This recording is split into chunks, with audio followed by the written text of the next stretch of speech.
Yes. Okay. No, don't worry about it. Just keep going. We didn't go too far. I didn't go to. Genesis chapter 37. Now Jacob dwelt in the land where his father was a stranger in the land of Canaan. This is the history of Jacob. History meaning the word that in the ancient Hebrew word is toldoth. I probably killed it, and if a Hebrew speaking person is here, he'll say, he murdered my language. So, but it is translated the Genesis. That's how we get Genesis. Joseph, being 17 years old, was feeding the flock with his brothers, and the lad was with the sons of Bilhah and the sons of Zilpah, his father's wives, and Joseph brought a bad report of them to his father. This is probably about 16 years. They've been back in the land about 16 years. And the question is, 2 chapters ago, Rachel died in giving birth to Benjamin. But this chapter is there's a powerful that she's still alive here. So this is not this happened and this happened. What's the word for it? So it's like jumping back and forth. And once Rachel died, the oldest son, Reuben, he felt that there was a barrier that was removed, that where he can go ahead and sleep with his father's wife, Bilhah. The Rachel seems to have been that a keeper or a protector of sorts to Bilhah, because that was her servant girl. And the lad was with the sons of Bilhah and the sons of Zilpah, his father's wife, and Joseph brought a bad report of them to his father. There's a pecking order of things. It seems like Joseph was first in line, even though he was like last born. And Reuben, being the oldest, somehow he fell out of favor, and he just didn't have that firstborn powers or that anymore. Now Israel loved Joseph more than all his children because he was the son of his old age. Also he made him a tunic of many colors. I'm thinking Israel loved Jacob more than all his other sons because that was his tie to Rachel. Rachel is his principal love. That was his first love, his high school sweetheart, and He didn't have high school then. his high school crush, right? Yeah. Anyway, so your nose is growing. my ears too. Yeah, I know. I wouldn't say nothing. Also, he made him a tunic of many colors. Some Bible commentators, they say this was the latest in Babylonian fashion at the time. It's like, I don't know how to describe it. I don't even probably have the wrong idea. Some other Bible scholars says this is just a white robe with fringes that are colorful. Yeah. And Depends on which what church group is involved. yeah, Because you have your Catholic, they're white. Some have blue. Some have red. well, something about made this distinct. And there's a tribe down in Mexico called the Turahumura.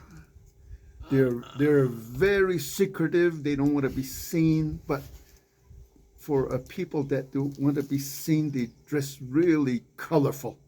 They live in the mountains. They live in a canyon that is deeper than the Grand Canyon, but they wear color. I don't know. This is just an idea, Oh, but something that is distinct. But when his brothers saw that their father loved him more than all his brothers, they hated him and could not speak peaceably to him. You're talking about Buenos Aires. Argentina? Yeah, that one too. Oh, Buenos Aires is in Argentina, right? Anyway, As long as you say that. now Joseph had a dream, and he told it to his brothers, and they hated him even more. I'm going to bring out a little bit of my family history, so if you're listening, just excuse me. Buenos Aires.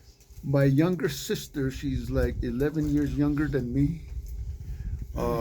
Early in the morning, while it's still dark, she would sit up in bed and she would start talking. She would start talking. She would be telling us about her dream, and we're trying to sleep. And we called her Small Talk because of that, because she wanted to talk and it would be dark. And How old was she? she's like speaking age when she just first learned to speak. Maybe she's like 2. I know she's. And then she always talked about this little green man that kept chasing her around. Anyway, Joseph, like that, is telling his older brothers his dream. So he said to them, "Please hear this dream which I have dreamed. There we were binding sheaves in the field, and behold, my sheaf arose and also stood upright, and indeed your sheaves stood all around and bowed down to my sheaf." There is the second dream. I'll go all out on it. But these sheaves, there's some cultural significance to it, tied to it, that is lost to me.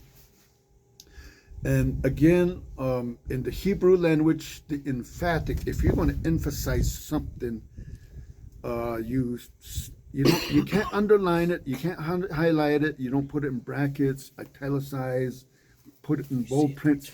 So what you do to emphasize a point is to simply repeat the word, or you simply repeat an idea. So the best example I can think of is holy, holy, holy.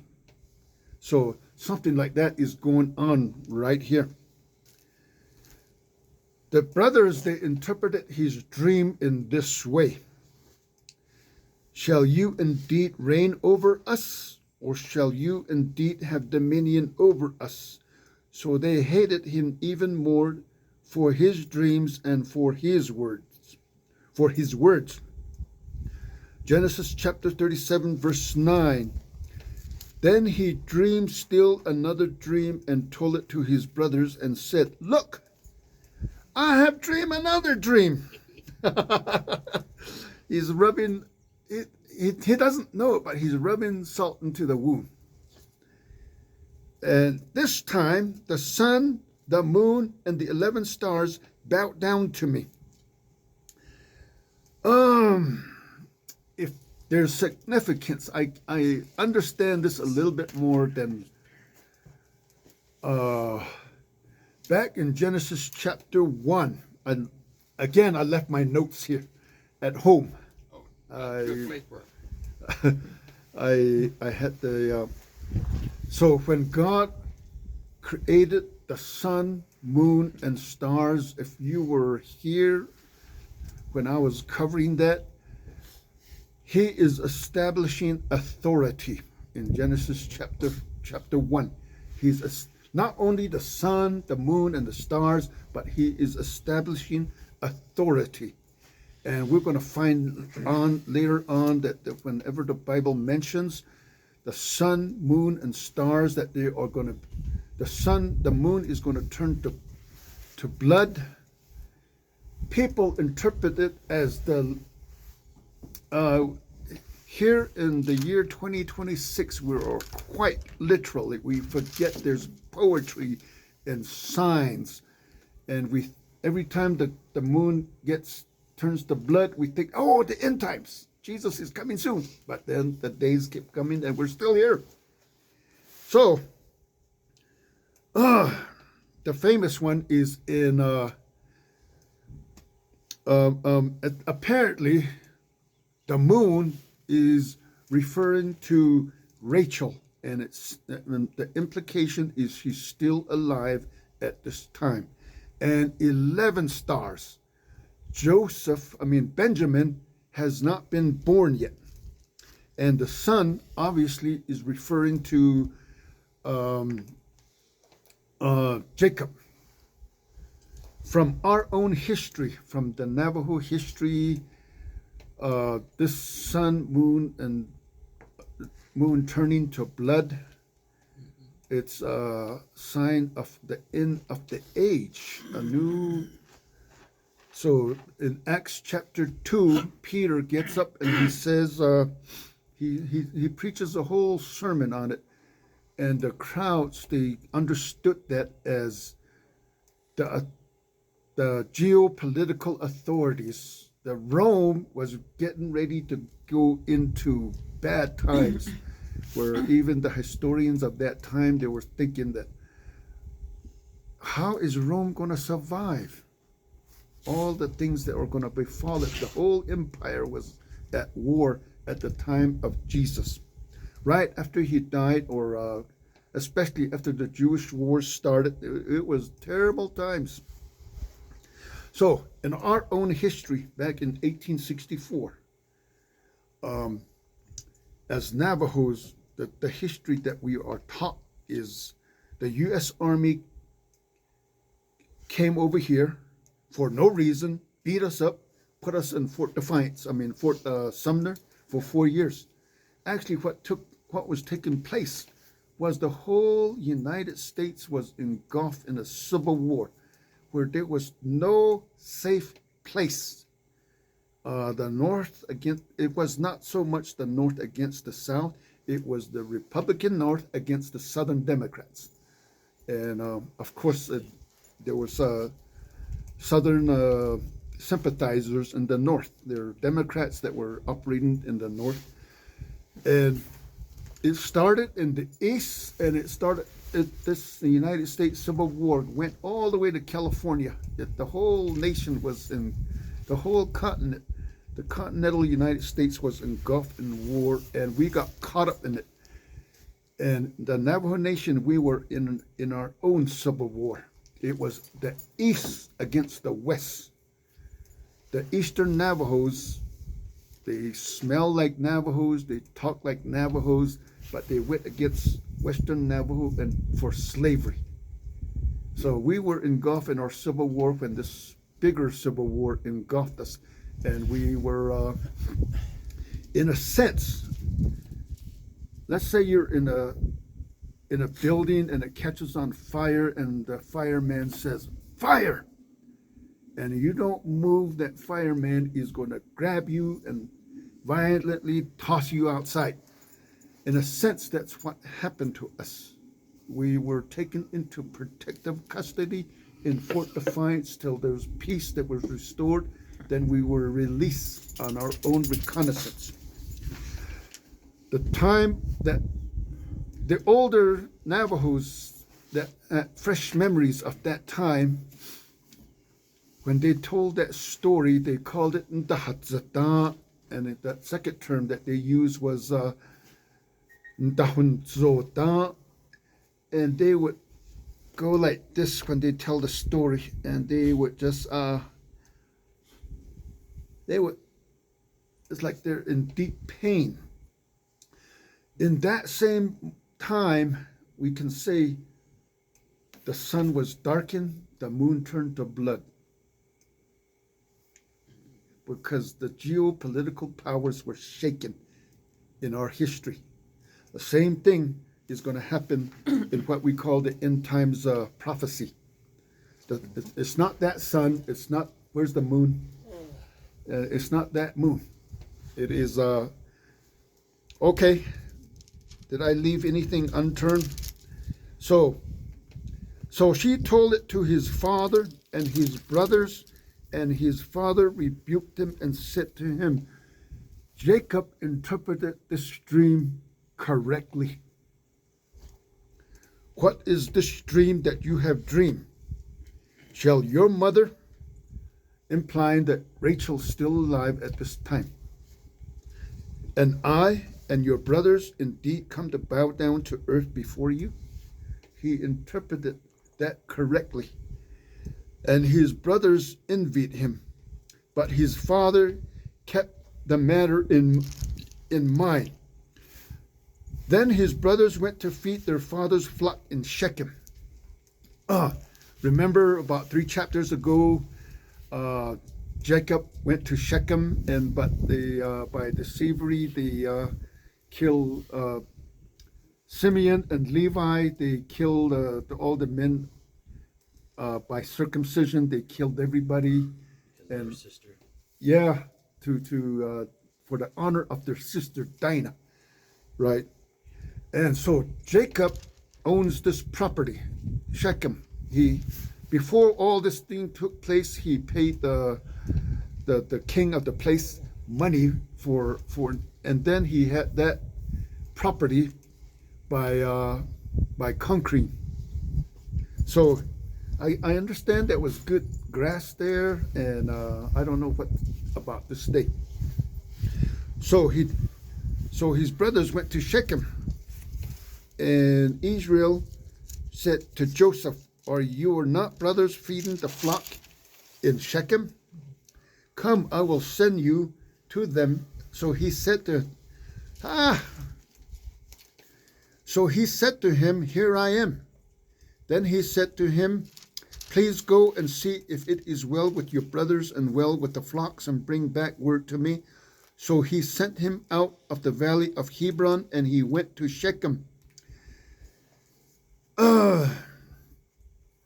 Hebron is like Lupton from our standpoint of view. And let's say Shechem is here, Window Rock. And Dothan is like Crystal.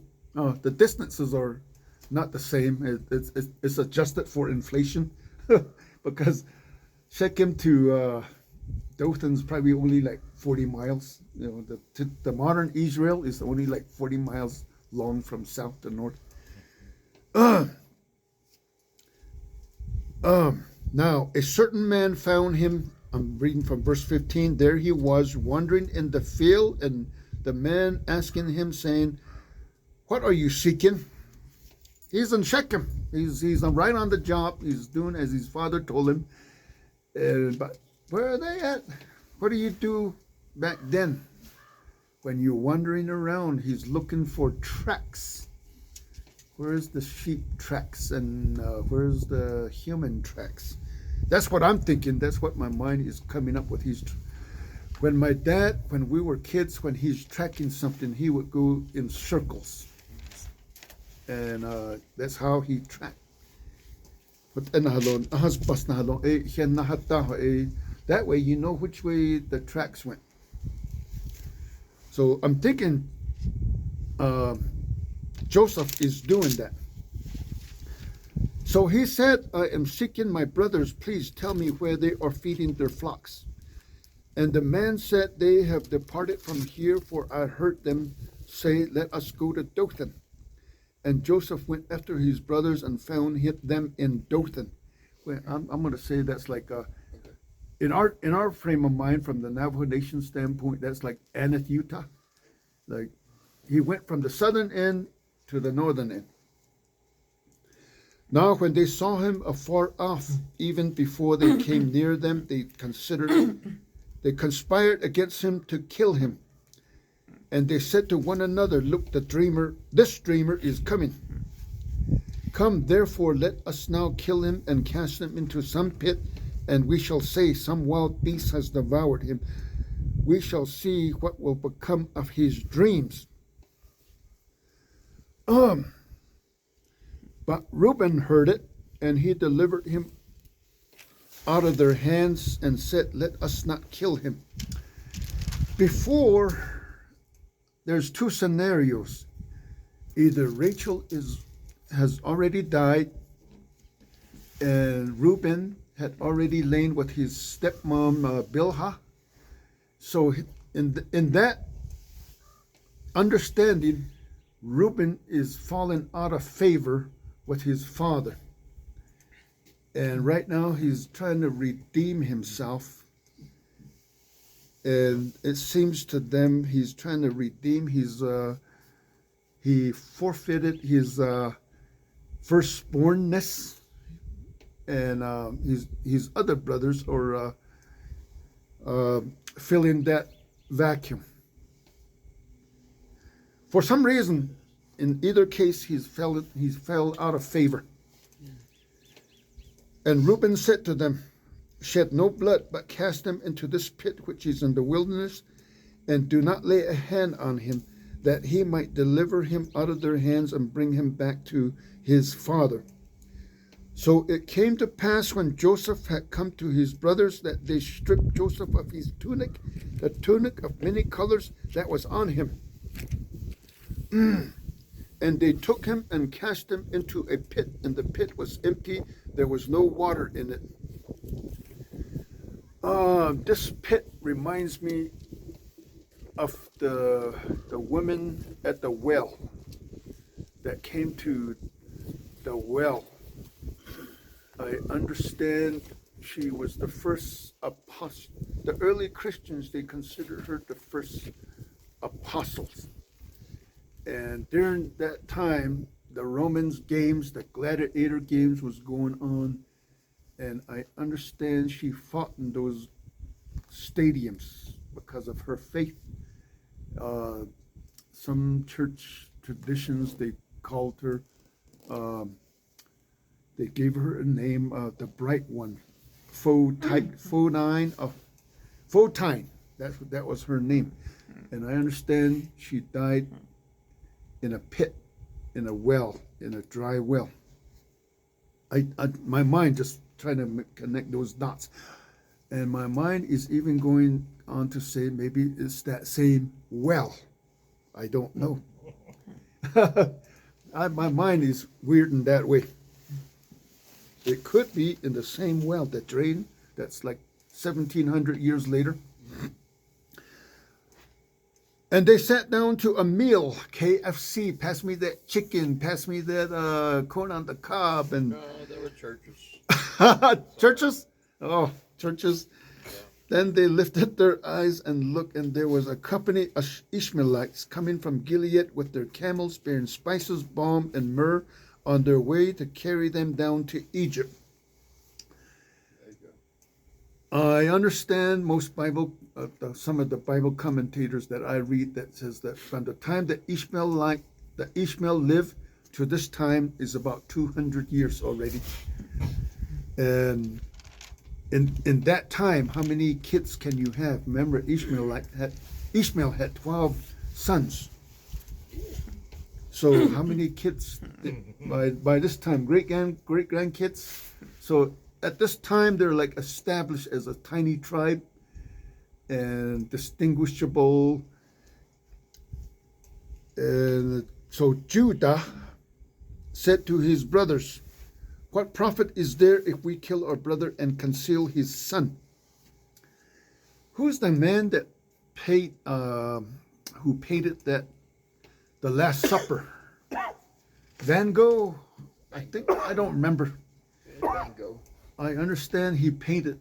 Yeah, and he also painted the ceiling. The Sistine Chapel. Yeah. But the artist, I'll just go with the artist who. Van Gogh. He said to his helpers, "Seek me somebody that is so pure, innocent looking that I can." No idea where they got that lady from, but man. But his idea was he can sit here, and I can draw Jesus from that look of innocence. Wow. I understand it took him 20 years to paint that picture. The lady. When it came time to paint Judas, he told his helpers, give me the vilest person that you can find that I can, so he can model, he can sit there and I can draw Judas from him. And they went to the prisons and they found the most, evil looking guy. And they brought him back, and they set him back down. And he started drawing Judas. And the man, I guess on a break, says, "Do you remember me?" And the painter, the artist, says, "No, I don't.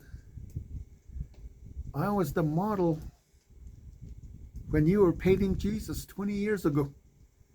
That's how far I have fallen. Judas is going to happen. This is what's going to happen. He's on a downward spiral.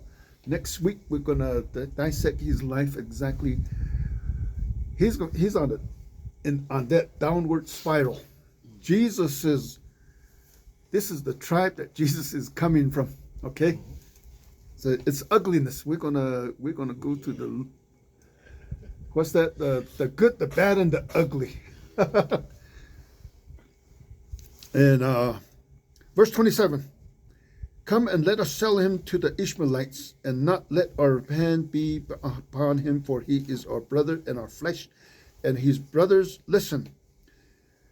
Then Midianites, traders, passed by. Now, Ishmaelites and Midianites, they're kind of like the same. It's kind of like Navajos and Apaches.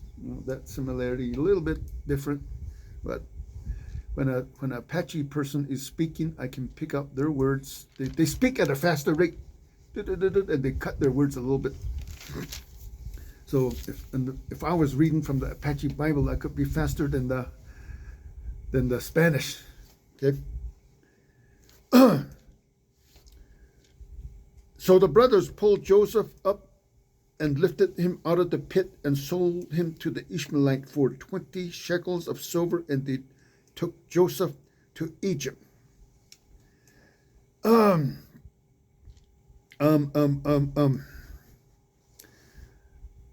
think that was the on the lower end of the going rate for slaves at that time. One thing I want to say about slavery is whenever there's slavery going on, it's normally people that of your own kind, of your own skin color that enslaves you. I mentioned about early 1800s Navajos, Eastern Navajos. They looked like Navajos, they stink like Navajos, and they walk like Navajos. They were coming for slaves to sell into Mexico or into New Mexico.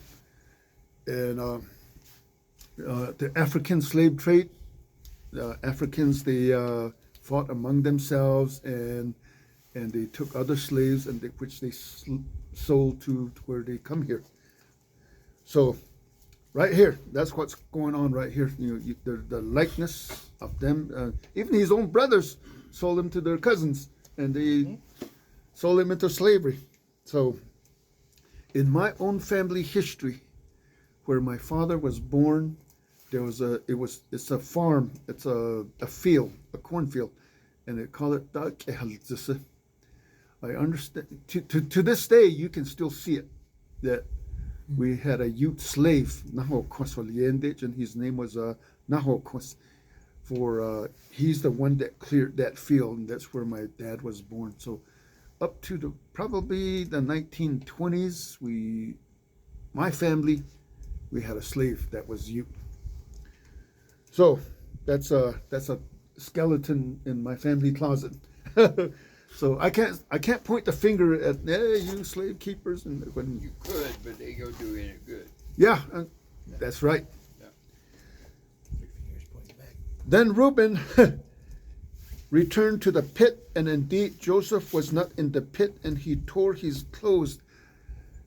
In the first scenario, Reuben is trying to redeem himself. In either way, he's trying to redeem himself. And this was his ace, was it? Up your sleeve? And the ace is not there. And he tore his clothes. He's trying to get back in good with the father. I think he's trying to reclaim the right of the firstborn, I think. However, he lost it. He's trying to regain it, and his other brothers are filling in the vacuum here. And he returned to his brothers and said, "The lad is no more, and where shall I go?" They probably bribed them with some of that 30 pieces of silver. Shut up. Babe, I'm just filling in the blanks here. It's idleness. And so they took Joseph's tunics, killed a kid of the goats, and dipped the tunic in blood. Then they sent the tunic of many colors, and they brought it to their father and said, "We have found this. Do you know not whether it's your son's tunic or not?" Some of the Bible commentators that I read, they said the brothers were too chicken to bring this robe of blood to the father, so they gave it to the Ishmaelites, the traitors. So imagine being Joseph. You're naked. You may be tied up, and you went north, and you're going back south. You're retracing your step. You went north as a free person, but now you're going back south as a not so free person. You're being sold into slavery, and somebody has your jacket, and you're not. I'm thinking this caravan went by Shechem. Hebron, where Israel is living, and I can imagine the Ishmaelites and the Midianites. They took his tunics and went into his father's tent, and that deal is done, and they went on to Egypt. That's what I'm thinking. I'm not sure. I could be wrong. And later the brothers show up, or it just slipped my mind.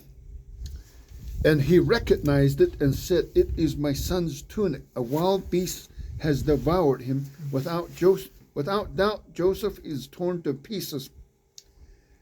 There's a lot of clothes tearing going on in this chapter. Like Hulk Hogan. Hey, I'm speaking your language. Jacob tore his clothes, put on sackcloth on his waist, and mourned for his son many days. This is a messed up family. Oh, yeah. This is a sick family. And they're going to remember this. And all his sons and all his daughters, apparently Israel or Jacob had more daughters other than Dinah.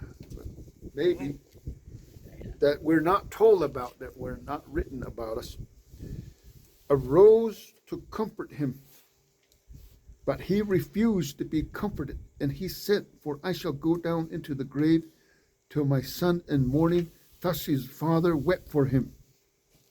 Now, 2 generations ago, Abraham,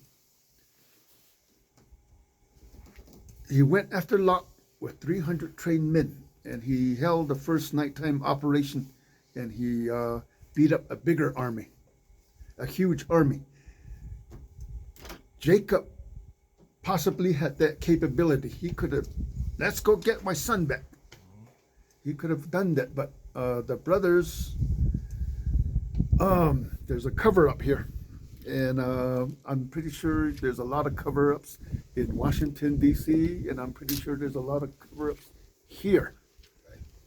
So now the Midianites, mispronounced, Midianites had sold him in Egypt to Potiphar, an officer of the Pharaoh and captain of the guard.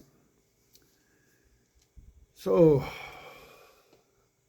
I don't know what Sunday school lessons we can have, and I am not even sure what the title is of this lesson, but apparently it has significance to us. Any comments? Insights? Outside. I don't agree with you, Ites. We got Window Rock in the background if That's you're listening on YouTube or Facebook.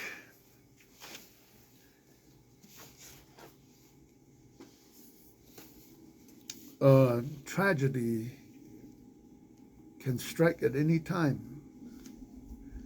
and dreams are dashed. But Joseph, as we're going to find out, he's down in Egypt. What God had promised to him, to Abraham, Jacob, and